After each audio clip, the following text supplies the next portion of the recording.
Halo, perkenalkan nama saya Davina Ali dengan NIM 240711010644.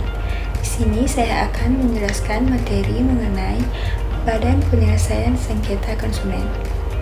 Nah, kita masuk dalam pembahasannya. Badan Penyelesaian Sengketa Konsumen berdasarkan Pasal 49 Undang-Undang Nomor 8 Tahun 1999 adalah yang diharapkan mampu untuk memberikan penyelesaian yang adil kepada pihak-pihak yang bersengketa.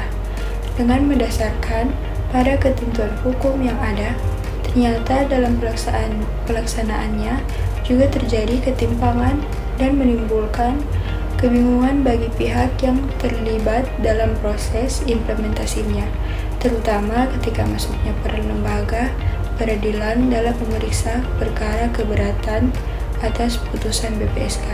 Nah, beberapa keterbatasan kemampuan hukum terhadap pengaturan BPSK sebagai berikut. A. Belum adanya petunjuk teknis maupun penjelasan yang cukup. B. Inkonsistensi dan disharmoni pengaturan, seperti Pasal 54 Ayat 3 Undang-Undang Penyelesaian Konsumen.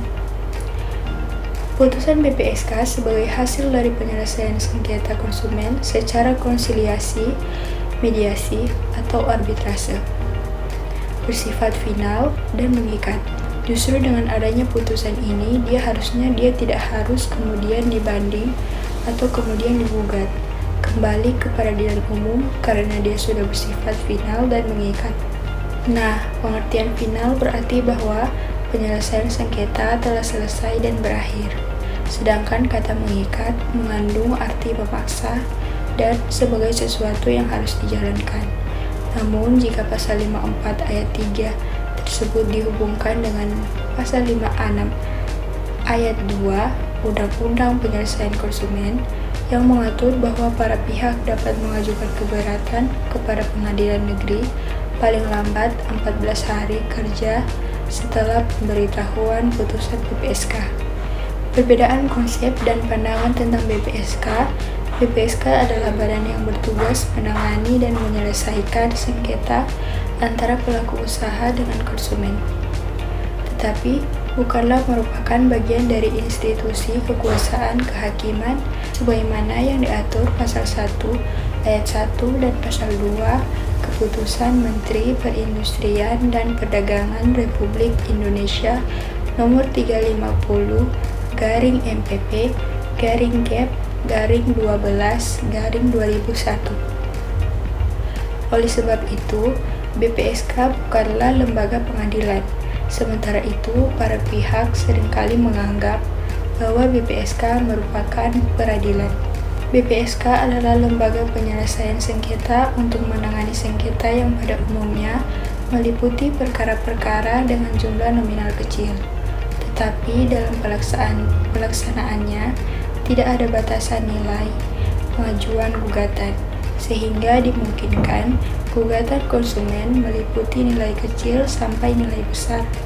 Oleh sebab itu, tidak dapat dikatakan bahwa BPSK bukanlah lembaga penyelesaian sengketa konsumen yang jumlah nominalnya kecil. Nah, BPSK meskipun digunakan terminologi arbitrase, tetapi Undang-Undang Penyelesaian Konsumen sama sekali tidak mengatur mekanisme arbitrase, seperti yang ditentukan dalam Undang-Undang Nomor 30 Tahun 1999 tentang arbitrase dan alternatif penyelesaian sengketa.